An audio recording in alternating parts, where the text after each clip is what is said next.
एक चीज़ यहाँ पर मैं कहना चाहूँगा इस एनालाइज को शुरू करने से पहले पहले कि नेपाल क्रिकेट के जो फैंस हैं उनके लिए डेफिनेटली बहुत ज़्यादा सॉरो फील होता है, बहुत ज़्यादा अफसोस होता है उनके लिए कि कुछ टीम्स ऐसी हैं जिनकी जो उनकी टॉप क्लास टीम्स हैं लेकिन उनके पास चेयर अप करने के लिए फैंस नहीं है। बिल्कुल। लेकिन एक ऐसी टीम है जिनके पास इमेंस पॉपुलर स्पोर्ट वाले फैंस हैं, क्रिकेट के इतने डाई हार्ड फैंस हैं जो उन्हें ग्राउंड में सपोर्ट करते हैं। अगर वो ओवरसीज जाकर खेलते हैं तो वहाँ पर भी उनके लिए सपोर्ट होता है। और जिस तरीके और ये एक बात और यकीन मानिए कि वो रिजल्ट्स भी वो आप नहीं प्रोवाइड कराते उन फैंस को, उसके बावजूद भी वो आपके साथ खड़े रहते हैं। इस तरीके का सपोर्ट रहता है। लेकिन क्या आप एज अ क्रिकेटर एज अपने नेशनल टीम में क्रिकेटर क्या आप उसका 1% भी उन फैंस के लिए लौटा पाए हैं? ये अपने आप से सवाल आप जिस दिन पूछने लग जाएंगे तब आपको एहसास होगा कि एज अ क्रिकेटर मेरी रिस्पॉन्सिबिलिटी क्या है। डेफिनेटली बहुत ज़्यादा अफसोस फील होता है उन फैंस के लिए जो हमेशा अपनी टीम के साथ खड़े रहते हैं लेकिन आप भी उन्हें हमेशा डिसअपॉइंट करने में कोई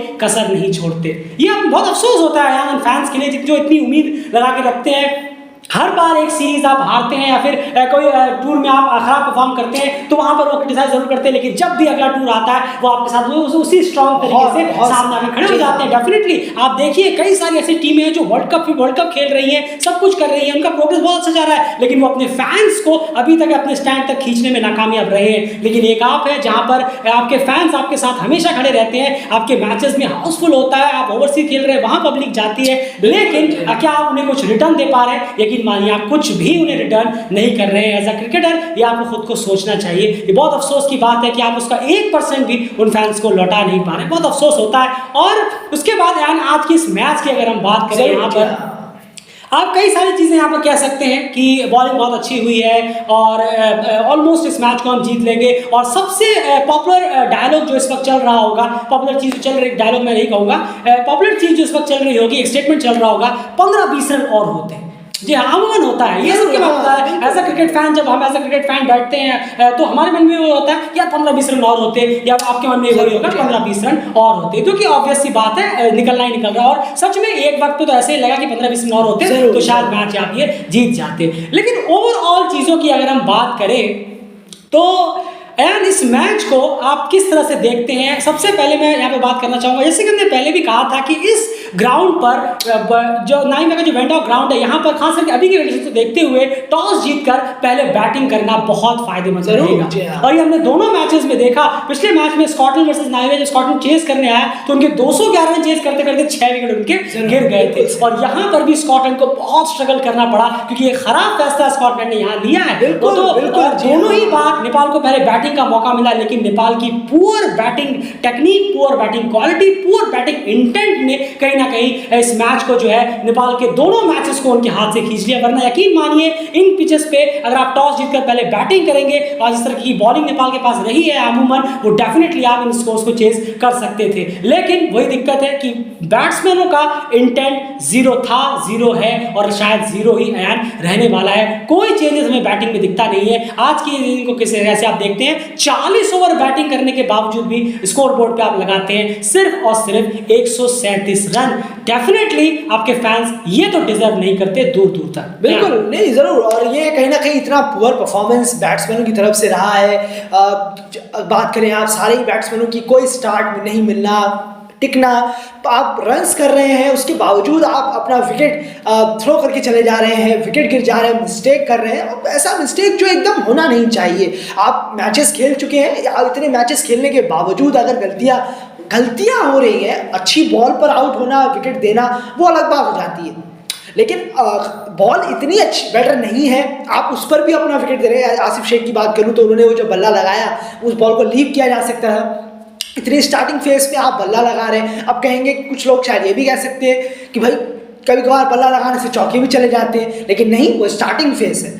स्टार्टिंग फेज में अगर आप बल्ला लगाएंगे तो 95% चांस होगा कि यह जाएगा।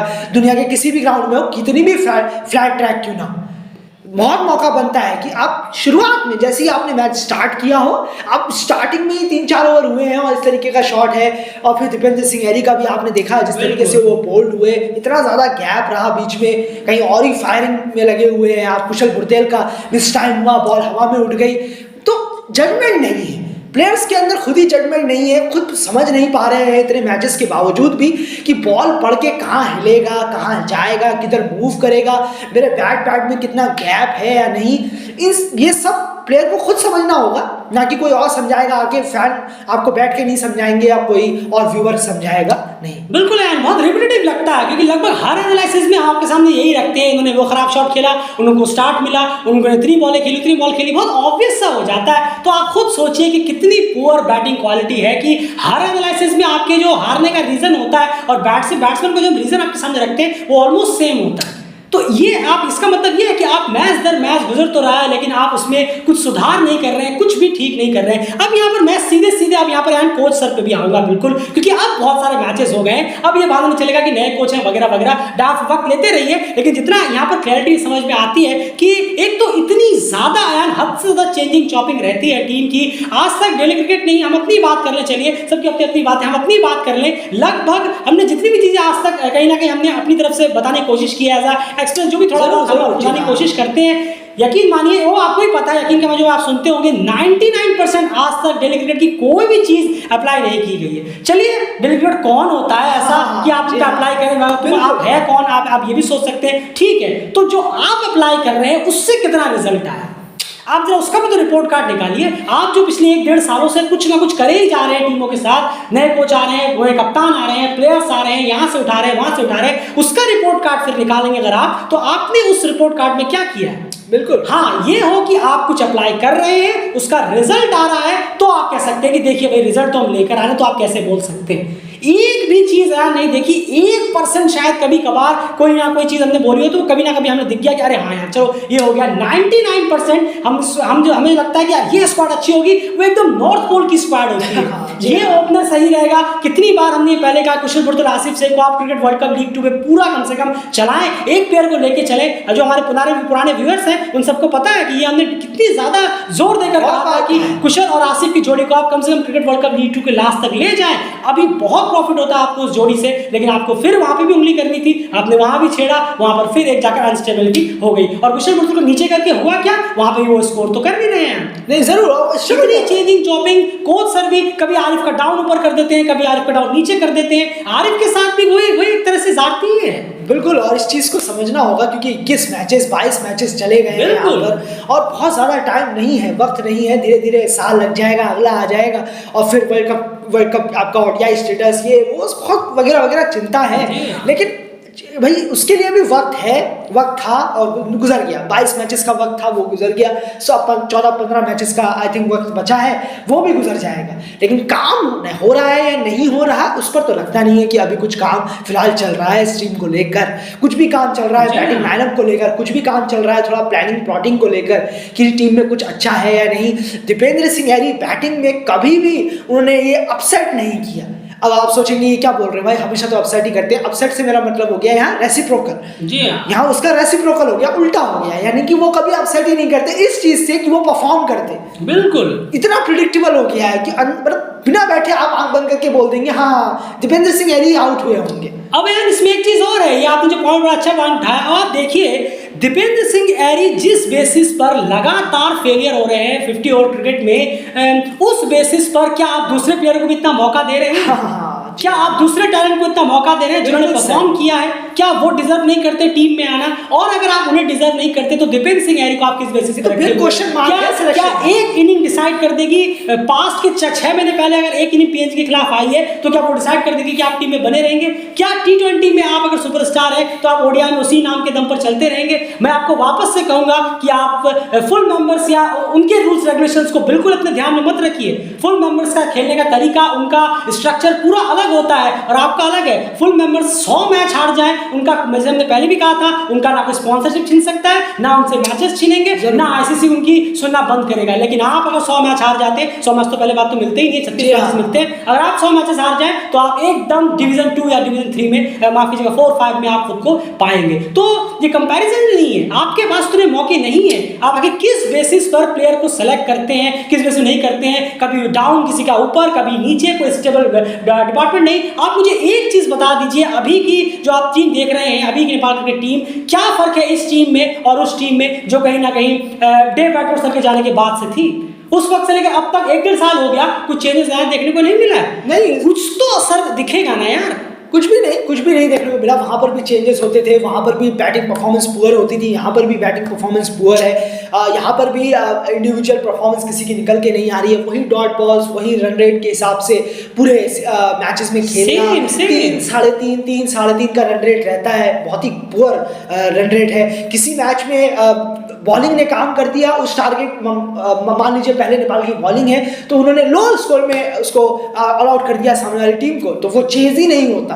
तो ये कितनी दफा तो ये भी हुआ है कि कोई लो स्कोर चेज तक नहीं कर पाए हैं नेपाल की बैटिंग लाइनअप। तो बहुत बड़ा सवाल तो है ही, और वो चल ही रहा है तब से लेकर, जब से हमने आए हैं इस फील्ड में, तब से फॉलो किया है एसोसिएट क्रिकेट को, तब से देख ही रहे किस तरीके से नेपाल की बैटिंग लाइनअप स्ट्रगल कर रही थी और कर रही है। बिल्कुल, इस दौरे से पहले आपको जीतने थे 16 में से मेरे ख्याल से 9 मैचेस हैं, और अभी भी आपको 9 ही मैचेस जीतने हैं, और मैच घटकर कितने हो गए? 14। आप सोचिए कि क्या ये रिजल्ट्स हैं। क्योंकि सबसे बड़ी बात, अगर हम यहाँ पर बॉलर्स की बात करेंगे, वो तो आगे जाके बॉलर्स की बात जरूर आएगी, लेकिन यार स्कॉटलैंड की यहाँ अगर हम तरफ चले, उसके बाद एक चीज और है नेपाल क्रिकेट से रिलेटेड जरूर बताऊंगा, वो होगा कोचों से रिलेटेड एक बहुत इंपॉर्टेंट चीज है जो आपके सामने हम शेयर जरूर करेंगे अगले 2 मिनट में। एंड स्कॉटलैंड के बॉलर्स को आप किस तरह से देखते हैं? डेफिनेटली नेपाल के जो बैट्समैन थे वो क्लूलेस नजर आए स्कॉटलैंड की बॉलिंग के सामने। उन्हें यही समझ नहीं आ रहा था कि हमें किस बॉल पे कौन सा शॉट लेना है, लेकिन एक अच्छी लेंथ भी तो डालनी होती है जिसमें स्कॉटलैंड को 100 आउट ऑफ 100 मार्क्स मिलने चाहिए। बिल्कुल, बहुत बेहतरीन बॉलिंग रख रहे थे, जिस तरीके से उन्होंने गुड लेंथ पे, हार्ड लेंथ पे भी रखी, अपने शोल्डर्स को काफी ज्यादा पुश कर रहे थे, जोर से मार रहे थे ग्राउंड पे, पिच पर, कि बॉल एकदम ऊपर की तरफ जाए, स्किड करे, और एकदम उछाल भरी पिच पर एकदम। जब विकेट कीपर कैरी कर रहे थे तो बहुत अच्छा कैरी हो रहा था, उनके सीने से ऊपर बॉल आ रही थी। ज्ञानेंद्र मल्ला कई बार शौक से हो गए कि ये बॉल कैसे ऊपर आई अचानक, तो वो बहुत बेहतरीन होता है। इससे हम बात भी कर रहे थे जब एग्जैक्टली इतनी बेहतरीन लाइन पर बॉलिंग करा रहे थे, मैकमिलन हो, क्रिस 3 विकेट उन्होंने निकाले, और इतनी बेहतरीन बॉलिंग लाइनअप हो रही थी, लाइन और लेंथ थी, कि हम आपस में बात भी कर रहे थे कि देखिएगा इसमें ज्ञानेंद्र मल्ला का एक एज जरूर आएगा जी। अब वो हम आपको रिकॉर्ड करके वो नहीं दिखा सकते, बात है, वो गंदा और बेहुदा सा लगता है जो आजकल चलता है कि अपने कमरे के अंदर क्या हो रहा है, मैच देख रहे हैं और बैठ के रिकॉर्ड कर लो, फिर उसे सोशल मीडिया पे लाइक्स व्यूज के लिए डालो। ये सब बकवास चीजें होती है। अगर आप क्रिकेट फैन हैं तो आप खुद में रखिए, खुद देखिए। बिल्कुल, तो वो जब हम बात कर रहे थे आपस में, तो हमने कहा एक दूसरे से कि देखना अब एज आएगा। एग्जैक्टली क्रिस सोल के 2-3 बॉल, बिल्कुल 2-3 बॉल बाद ज्ञानेंद्र मल्ला का एज आया, पर वो विकेट कीपर से थोड़ा आगे गिर गया, सेफ हो गया, वो गिर गया पहले, वरना वो सीधा कैच जाता। बहुत अच्छी लाइन और लेंथ रखी है आज स्कॉटलैंड के पेसर्स ने, और पहले मैच में उन्होंने जबरदस्त बॉलिंग कराई थी। बिल्कुल जबरदस्त रही है, उसका फायदा सारे बॉलर्स लेके गए, मार्क वाट हो, उसके बाद साफियान शरीफ हो, वो तो एक अलग ही जोन पे चल रहे हैं, और क्रिस सोल 3 विकेट लिया। क्रिस सोल का जो पहला स्पेल था आउटस्टैंडिंग स्पेल था। मैंने यहाँ से कहा भी था कि ऐसा लग रहा था कि डेफिनेटली हम किसी बड़े टेस्ट क्रिकेट के पेसर्स को हम यहाँ पर देख रहे हैं। टॉप क्वालिटी बॉलिंग वहाँ पर क्रिस सोल की उस स्पेल में रही है, साथ दिया है। तो बहुत ही सिंपल सा, आप देखिए 40 ओवर आप बैटिंग कर रहे हैं और आपने रन जोड़े हैं सिर्फ और सिर्फ 137 रन, 240 बॉलें खेलकर। इतने डिफेंसिव अप्रोच बैट्समैन का। हम वापस उस एनालिसिस में नहीं जाना चाहेंगे, दोबारा से वही घिसी पिटी चीजें हो जाएंगी, चेस की तरफ जरूर चलना चाहेंगे, लेकिन उससे पहले यहाँ पर एक चीज और कहेंगे कोचेस के बारे में। यार जो हम कहते रहते हैं कि कोच आए हैं, नए कोच आए, देखिए क्या करते हैं। ऐसा लग रहा है कि जो भी कोच आते हैं वो सिर्फ आकर 4-5 महीने दुनिया भर के डायलॉग डिलीवरीज मारकर कहीं ना कहीं फिर साइड लाइन होकर चले जाते हैं और टीम मजदार में खड़ी हो जाती है। वो इंप्रूवमेंट नजर नहीं आता। प्रोड्यूसर भी आए, वो भी गए, और अब मनोज सर आए हैं, 1-8 महीना हो गया है, लेकिन कुछ भी थोड़ा सा भी 1% भी वो चीज अभी तक नजर नहीं आई है। मैं नहीं कह रहा 100% आ जाए, 1% तो आए, लेकिन यकीन मानिए इसको देखकर 1% नहीं लगता। ये नेपाल यूएई की जो ओडीआई सीरीज हुई थी, जहां पर नेपाल जीता था, हमने फाइनल मैच में एनालिसिस किया था, और आपने यहाँ पर सुना होगा कि आपसे रिक्वेस्ट है, उस वक्त हमने कहा था कि आपसे रिक्वेस्ट है कि इस सीरीज विन को किसी भी हाल में ये ना सोचे कि क्रिकेट वर्ल्ड कप लीग 2 में नेपाल बेहतर करने वाला है, क्योंकि ये परफॉर्मेंस देखकर क्लियर पता चलता है क्रिकेट वर्ल्ड कप लीग 2 में टीम बहुत स्ट्रगल करेगी। आपको यकीन नहीं है, आप जाकर उस एनालिसिस को दोबारा से जरूर सुनिए कि हमने ये बातें कही थी या फिर नहीं। एंड चेज स्कॉटलैंड का बिल्कुल शानदार चेज रहा, और कहना होगा कि शानदार इसलिए शानदार है, बिल्कुल शानदार रहा है, क्योंकि बिल्कुल रहा है, क्योंकि ब्रैंडन मैकमिलन ने जिस तरीके से अपना विकेट बचा के रखा, उस हिसाब से ही शानदार।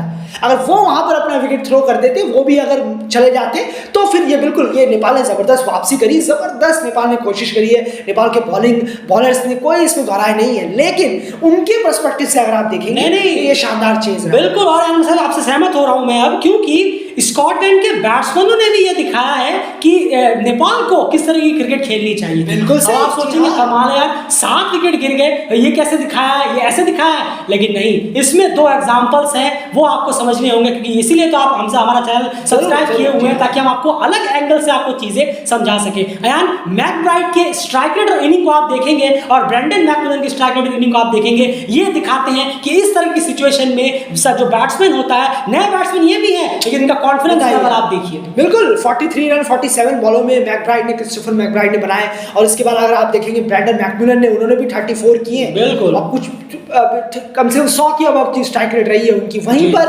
आप एक चीज और गौर करिएगा, स्कॉटलैंड के पावर प्ले में 3 विकेट गिरे थे। बिल्कुल, 3 विकेट वहां पर गिर गए, और सोच कर देखिए स्कोर क्या था, 48 रन 3 विकेट के नुकसान पर। बिल्कुल, और नेपाल का सोचिए आप। बिल्कुल, बताइए, ये हाल था वहां पर स्कॉटलैंड का। 3 विकेट गिरने के बाद 48 रन टंग गए, और वो चेस कर रहे हैं टारगेट। देखिए रनों का फर्क देखिए आप, वो उन्हें अपना स्ट्राइक रेट जो है, रन रेट जो है, वो कभी भी गिराया नहीं, भले ही विकेट गिरते रहे। विकेट गिरना शुरू हुआ स्कॉटलैंड के, मेरे ख्याल से 3 विकेट गिर गए थे बहुत जल्दी, 40-50 शायद 3 विकेट गिर गए थे, तो मैकब्राइड ने स्ट्राइक तेज मारना शुरू कर दिया, लगातार चौके छक्के डबल स्टार्ट कर दिया। फिर उसके बाद जब मैकब्राइड, तो मैकमिलन ने स्ट्राइक में ज्वाइन किया। आप देखिए, आपने 137 बनाए 40 ओवर में, और स्कॉटलैंड ने 138 यहाँ पर बना दिए, बल्कि 138 भी नहीं, उससे ज्यादा हो गए, 143 छक्का मार दिया था, तो वो हो गए थे 32 ओवर में। बताइए, आपसे 8 ओवर कम लेकर, उनके भी 7 विकेट गिरे, लेकिन आपसे 8 ओवर कम लेकर उन्हें तेज खेल दिया। ये मेंटेलिटी होनी चाहिए जो आपकी टीम में सिर्फ और सिर्फ एक बैट्समैन ने दिखाई, और वो थे गुलशन शाह।